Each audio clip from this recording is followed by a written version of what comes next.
নমস্কাৰ ষ্টুডিঅ'ত মই প্ৰিয়ংকা ৰাজ্যিক বিজেপি কাৰ্যালয় মুকলি পিছতে খানাপাৰাত আয়োজন কৰা হৈছে বৃহৎ কাৰ্যকৰ্তা সন্মিলন আৰু এই সন্মিলনৰ আমি পোনপটীয়া সম্প্ৰচাৰ আগবঢ়াইছো এতিয়া ভাষণ প্ৰদান কৰিছে মুখ্যমন্ত্ৰী ডক্টৰ হিমন্ত বিশ্ব শৰ্মাই কাৰ্যকৰ্তা বন্ধুসকল 1 লাখ যুৱক যুৱতীক নিযুক্তিৰ আমি প্ৰতিশ্ৰুতি দিছিলো 38983 গৰাকী যুৱক যুৱতীক আমি ইতিমধ্যে নিযুক্তি কৰিছো আমি আকৌ এবাৰ সংকল্প দুহাৰিছো যে অহা 6 মাহ 7 মাহৰ ভিতৰত আমি 1 লাখ ল'ৰা ছোৱালীক নিযুক্তি দিয়াৰ কাম আমি শেষ কৰিম শ্ৰদ্ধাৰ ৰাইজ কাৰ্যকৰ্তা বন্ধুসকল যোৱাবাৰ আমি নিৰ্বাচনৰ আগতে স্বয়ং আঁচনি কৰিছিলো অকণমান আমি প্ৰয়োগ কৰিছিলো মই পুনৰবাৰ আজি আপোনালোকৰ আগত ক'ব খুজিছো অহা এবছৰৰ ভিতৰত আমি আৰু নতুন এখন অভিলাষী আঁচনি ল'ম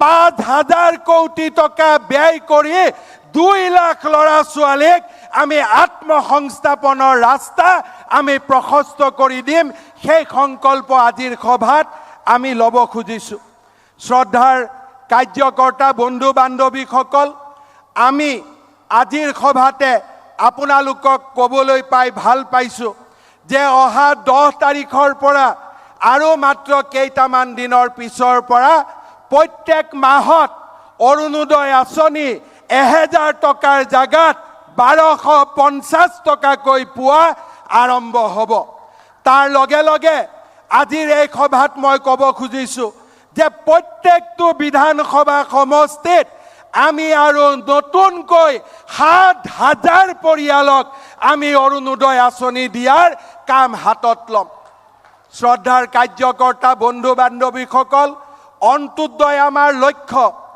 যেতিয়াই আমি ইলেকশ্যনৰ মিটিঙত যাওঁ দুখীয়া লোকসকলে কয় যে আমাৰ ৰেচন কাৰ্ড নাই আজিৰ সভাত আমি সিদ্ধান্ত ল'ম আজিৰ সভাত আমি প্ৰতিজ্ঞাবদ্ধ হ'ম যে অহা 6 মাহৰ ভিতৰত আমি আৰু 50 লাখ ব্যক্তিক আমি ৰেচন কাৰ্ড দিম বিনামূলীয়াৰ চাউল দিম সেই সিদ্ধান্ত আজি আমি ৰাইজৰ আগত ক'ব খুজিছো শ্ৰদ্ধাৰ ৰাইজ আজিৰ সভাতে আমি আৰু এটা সিদ্ধান্ত ল'ব খুজিছো আমাৰ আয়ুষ্মান প্ৰধানমন্ত্ৰী আয়ুষ্মান যোজনা কিছুমানৰ হাতত আমাৰ কাৰ্ড আছে কিছুমানৰ হাতত কাৰ্ড নাই অহা 1 জানুৱাৰীৰ পৰা যিমান মানুহৰ ঘৰত ৰেচন কাৰ্ড আছে সকলোৱে 5 লাখ টকাৰ স্বাস্থ্য বীমা আঁচনি লাভ কৰিব সেই কথাও আজিৰ সভাতে আমি ক'ব খুজিছো শ্ৰদ্ধাৰ ৰাইজ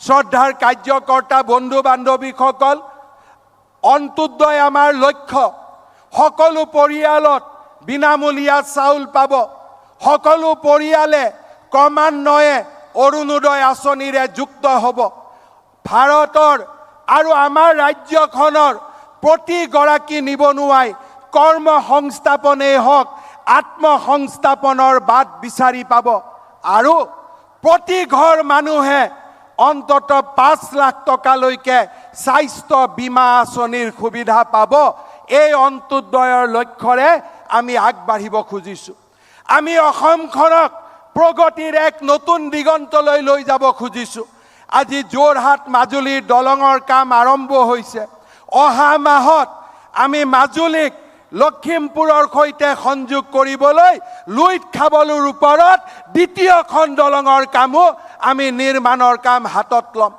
আজিৰ সভাতে আমি ক'ব বিচাৰিছো অহা এবছৰৰ ভিতৰত নাৰেংগী কুৰুৱাৰ দলঙৰো কাম আমি আৰম্ভ কৰিব বিচাৰিছো আজি আমি গুৱাহাটীৰ শৰাইঘাটত বগীবিলৰ দৰে ৰেল আৰু ৰাস্তা দুইটাৰে আৰু এখন দুখলপীয়া দলং 1000 কোটি টকা ব্যয়েৰে আমি বনাবলৈ সিদ্ধান্ত গ্ৰহণ কৰিছো বগীবিল শদিয়াৰ ঢলা শেষ হৈ যোৱাৰ পিছত কলিয়া ভুমুৰাৰ দ্বিতীয় দলঙৰ নিৰ্মাণৰ কাম শেষ হ'ল এতিয়া আমাৰ লক্ষ্য জামুগুৰিৰ পৰা কলিয়াবৰলৈ সুৰংগৰ তলেদি ব্ৰহ্মপুত্ৰৰ ওপৰত টানেল সৃষ্টি কৰা আৰু কাজিৰঙাৰ ওপৰত 32 কিলোমিটাৰৰ এলিভেটেড ৰোড কৰিডৰ নিৰ্মাণ কৰা পলাশবাৰী শুৱালকুছিৰ মাজত দ্বিতীয় দলং আৰু গুৱাহাটী উত্তৰ গুৱাহাটীৰ মাজত দলঙৰ কাম নিৰ্মাণ শেষ কৰা অসমৰ প্ৰতিখন উচ্চ মাধ্যমিক বিদ্যালয়লৈকে আমি 3 কোটি টকাকৈ আমি অনুদানেৰে অসমৰ প্ৰত্যেকখন হাইস্কুলক এখন আদৰ্শ হাইস্কুললৈ ৰূপান্তৰ কৰা শিক্ষা স্বাস্থ্য দৰিদ্ৰতা দূৰীকৰণ বা নিবনুৱাৰ কৰ্ম সংস্থাপন আমি প্ৰতিটো দিশতে আগুৱাই যাব খুজিছো কাৰ্যকৰ্তা বন্ধুসকল আপোনালোক গাঁৱত ঘূৰি গৈ ক'ব যে ৰাজ্য চৰকাৰে অসমত অহা মাহৰ পৰা মিছন বসুন্ধৰা 2 আৰম্ভ কৰিব প্ৰত্যেকজন খিলঞ্জীয়া মাটি যি চৰকাৰী ভূমিত আছে তেওঁলোকক আমি বিনা পইচাত আমি ম্যাদী পট্টা প্ৰদান কৰিম এই সংকল্পৰে আমি বসুন্ধৰা 2 আমি আৰম্ভ কৰিম খিলঞ্জীয়াৰ স্বাৰ্থ সুৰক্ষিত কৰা অসমৰ পৰা মৌলবাদক উৎখাত কৰা আৰু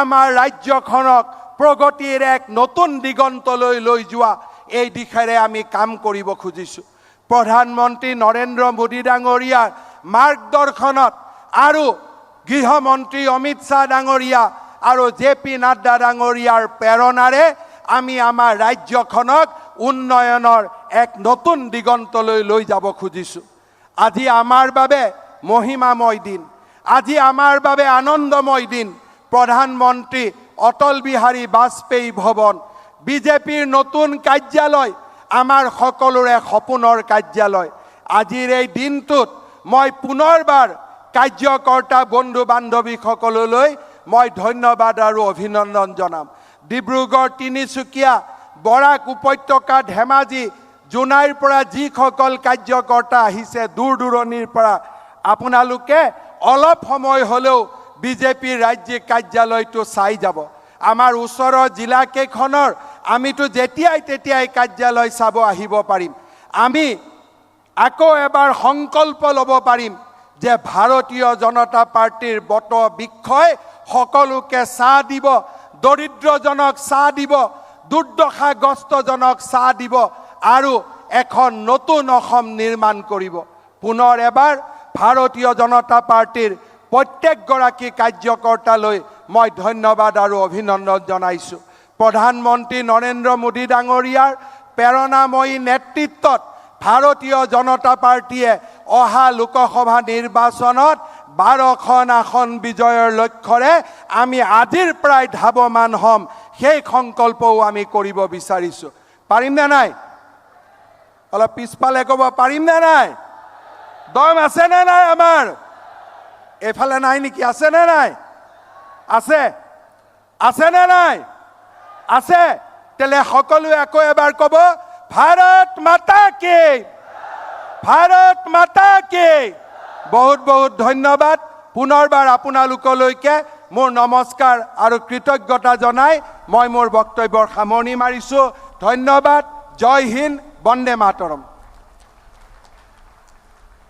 আমাৰ সকলোৰে আদৰ্শ তথা প্ৰেৰণাৰ প্ৰতীক অসমৰ জনপ্ৰিয় মুখ্যমন্ত্ৰী ডক্টৰ হিমন্ত বিশ্ব শৰ্মা ডাঙৰীয়াই মুখ্যমন্ত্ৰীৰ ভাষণ আমি শুনিলো বক্তব্য আগবঢ়ালে মুখ্যমন্ত্ৰী হিমন্ত বিশ্ব শৰ্মাই কাৰ্যকৰ্তা সন্মিলনত অংশগ্ৰহণ কৰিছে জেপি নাড্ডা আৰু অমিত শাহে ৰাজ্যৰ বিভিন্ন প্ৰান্তৰ পৰা অহা প্ৰায় 50,000 বিজেপি কৰ্মী এই কাৰ্যকৰ্তা সন্মিলনত ভাগ লৈছে অনুষ্ঠানত মুখ্যমন্ত্ৰী ডক্টৰ হিমন্ত বিশ্ব শৰ্মা কেন্দ্ৰীয় মন্ত্ৰী সৰ্বানন্দ সোণোৱালকে ধৰি বিজেপিৰ শীৰ্ষ নেতৃত্বই কৰিছে অংশগ্ৰহণ মাননীয় মুখ্যমন্ত্ৰী মহোদয় আমি অন্তৰৰ পৰা ধন্যবাদ আৰু কৃতজ্ঞতা জ্ঞাপন কৰিলো আৰু তেখেতৰ বলিষ্ঠ নেতৃত্বৰে অসমখনক আগবঢ়াই লৈ যাওক তাকে ভগৱানৰ ওচৰত প্ৰাৰ্থনা জনাইলো আমাৰ মাজত আহি উপস্থিত হৈছে ভাৰতীয় জনতা পাৰ্টিৰ প্ৰাক্তন ৰাজ্যিক সভাপতি আমাৰ ৰাজেন গোহাঁই ডাঙৰীয়া তেখেতকো এখন ফুলাম গামোচাৰে সন্মান জনাবলৈ আমাৰ দলৰ কাৰ্যকৰ্তাসকলক অনুৰোধ জনালো এতিয়া আমি অধীৰ অপেক্ষাৰে যিগৰাকী ব্যক্তিৰ বক্তব্য শুনিবলৈ আমি অপেক্ষা কৰিছিলোঁ সেই ব্যক্তিগৰাকীক বক্তব্য দিবৰ বাবে আমি আমন্ত্ৰণ জনাম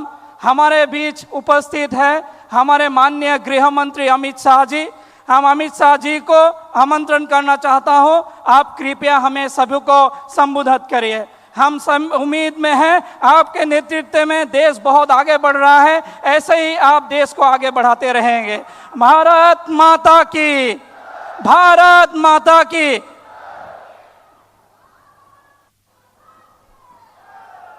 मेरे साथ बोलिए भारत माता की। भाई आवाज ऐसी नहीं आनी चाहिए। आज आसाम के नए कार्यालय का उद्घाटन हुआ है, यहां से मोदी जी तक आवाज जानी चाहिए कि गुवाहाटी में भाजपा वाले इकट्ठा हुए हैं। सभी लोग दोनों हाथ उठाइए, पूर्वोत्तर में शांति और विकास के संकल्प की मुट्ठी बींचिए और प्रचंड आवाज से बोलिए, भारत माता की, भारत माता की, भारत माता की। मंच पर उपस्थित परम सम्माननीय भारतीय जनता पार्टी के राष्ट्रीय अध्यक्ष श्रीमान जेपी नड्डा जी,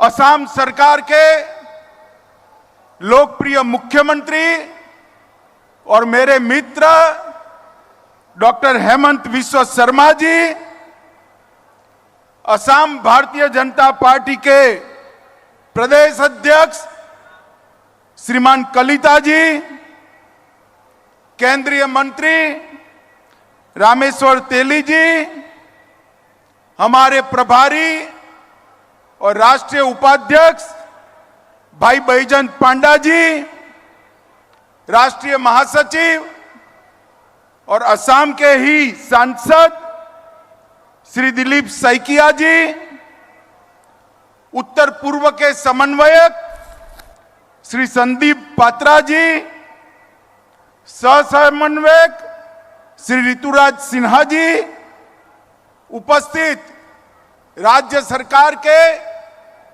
सभी मंत्रीगण, सांसद, विधायक और आज आसाम के कोने कोने से आए हुए प्यारे कार्यकर्ता भाइयों, माताओं, बहनों, आप सभी को मेरा प्यार भरा नमस्कार। मित्रों, आज मुझे एक दिन याद आता है, इससे 1/4 पंडाल में 2014 के अंत में एक जनसभा हुई थी, जिसमें हमने आसाम के अंदर सत्ता परिवर्तन का बिगुल फूका था। मैं राष्ट्रीय अध्यक्ष था, मैं ही आया था।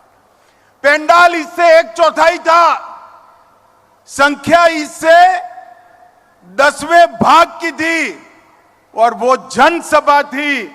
आज देखे ईश्वर की कृपा, कामाख्या की कृपा, आज 50,000 कार्यकर्ताओं का सम्मेलन मेरे नजर के सामने दिखाई पड़ा। कोई पार्टी इतनी बड़ी जनसभा नहीं कर सकती जितना बड़ा कार्यकर्ता सम्मेलन आसाम प्रदेश भारतीय जनता पार्टी ने किया है। आसाम की पूरी टीम को, हमारे अध्यक्ष और हमारे प्रभारी अध्यक्ष कलिता जी और बैजंत पांडा जी को मैं बहुत बहुत साधुवाद और अभिनंदन देना चाहता हूं। मित्रों, ये भूमि मां कामाख्या की भूमि है। शंकर देव और माधव देव ने 5 साल पहले यहां से पूरे विश्व को भक्ति का संदेश दिया। ये भूमि महान गोपीनाथ जी की भूमि है। आज अगर आसाम भारत के साथ है तो इसका संपूर्ण श्रेय लोकप्रिय गोपीनाथ जी को जाता है, संपूर्ण श्रेय लोकप्रिय गोपीनाथ जी को जाता है। ये भूमि भूपेन हजारिका की भूमि, जिसके मधुर कंठ ने पूरे उत्तर पूर्व को एक सांस्कृतिक ताने बाने से जोड़ कर रखा। भूपेंदा को जब मोदी जी ने भारत रत्न दिया, तब मोदी जी ने कहा था पूरे उत्तर पूर्व में, उत्तर पूर्व के संगीत को भूपेंदा की आवाज ने विश्व के कोने कोने तक पहुंचाने का काम किया है।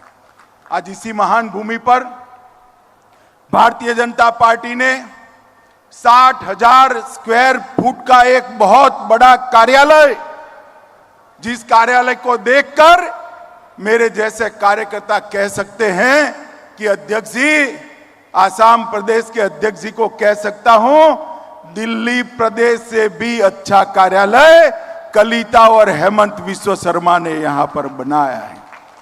मित्रों, आगामी दिनों में कल ही लक्ष्मी का दिन है।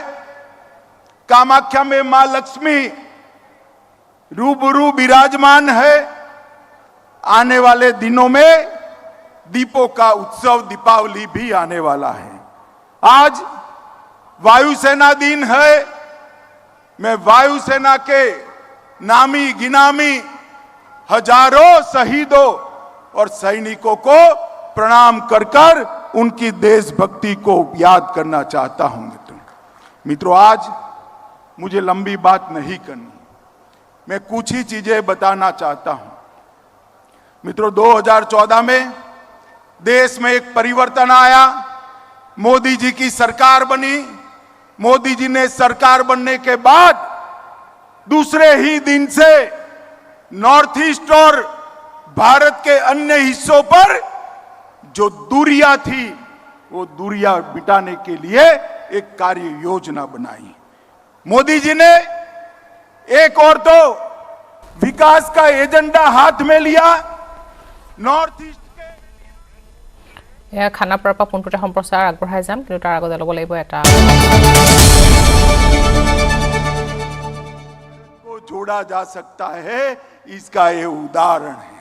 मित्रों, तिरंगा यात्रा और हर घर तिरंगा में उत्तर प्रदेश की जनता, उत्तर पूर्व की जनता का हृदय से धन्यवाद करना चाहता हूं कि जिस प्रकार से तिरंगे को हर घर, हर दुकान, हर मकान आपने फहराया है। पूरा राष्ट्र आपको सलाम कर कर आपकी देशभक्ति का स्वागत करता है। जिस उत्तर पूर्व को भारत तोड़ने का एक अभियान बनाया था, आज मोदी जी ने अपने विकास और शांति के अभिगम से उत्तर प्रदेश को भारत जोड़ो का अभियान बना दिया है। मित्रों, ये मोदी जी की बहुत बड़ी उपलब्धि है। जब भी उत्तर प्रदेश, उत्तर पूर्व का इतिहास लिखा जाएगा, मोदी जी का नाम, भारतीय जनता पार्टी का नाम सुवर्ण अक्षरों से लिखने के लिए इतिहासकार मजबूर हो जाएंगे। मित्रों, अब सपा हमारे सेना और सुरक्षा दलों के प्रोटेक्शन के लिए बना था। राहुल बाबा ने घोषणा कर दी, हम सत्ता में आएंगे तो अब सपा को हटाएंगे। उस वक्त मैं भी राष्ट्रीय अध्यक्ष था। मुझे पत्रकार पूछते थे, अब सपा के बारे में आपका स्टैंड क्या है? मैंने बोला, भारतीय जनता पार्टी का स्टैंड है कि सुरक्षा बलों और सेना को मजबूती देना। वो देश के लिए, देश की सीमाओं की सुरक्षा करते हैं, परंतु हम मानते हैं कि देश की आंतरिक सलामती को इतना सुदृढ़ करना कि अब सपा की जरूरत ही नहीं पड़े। आज 80% नॉर्थ ईस्ट से अब सपा को मोदी जी के नेतृत्व में उठा लिया गया है। यही बताता है कि कितनी बड़ी क्रांति यहां पर हुई है। मित्रों, देश के चुनिंदा राज्यों की पुलिस को ही अपने परफॉर्मेंस और भारत निष्ठा के आधार पर राष्ट्रपति का कलर मिलता है। राष्ट्रपति का प्रतीक देश की चुनिंदा पुलिस के पास है। और मैं आज आसाम के मुख्यमंत्री जी को बधाई देना चाहता हूं कि आज आसाम की पुलिस के पास भी प्रेसिडेंट कलर सम्मान के साथ उसको देने का काम हुआ है। गैंडों की सुरक्षा, यहां जो घुसपैठिए थे, गैंडों का शिकार करते थे, काजीरंगा के जंगलों को अपना अड्डा बनाकर बैठे थे। भाजपा की आसाम सरकार ने न केवल काजीरंगा के जंगलों को घुसपैठियों से मुक्त किया, जहां जहां सरकारी जमीन पर एंक्रोचमेंट था उसको उखाड़ कर फेंकने का काम आसाम सरकार ने किया है। और आज गैंडा मुक्त होकर, अभय होकर आसाम के जंगलों में विचर रहा है। गौ तस्करी का एक बहुत बड़ा रास्ता बोडोलैंड से होकर जाता था। आज मैं कह सकता हूं, देश के गृह मंत्री के नाते आसाम की भूमि पर से एक भी ट्रक गौ माता को लेकर देश के बाहर नहीं जा सकती है। सुपारी की तस्करी और हथियारों की तस्करी भी बड़ी मात्रा में होती थी। आज आसाम को हथियार की तस्करी से, सुपारी की तस्करी से हेमंत बिस्वा शर्मा ने पूर्णतया मुक्त कराने का काम किया है।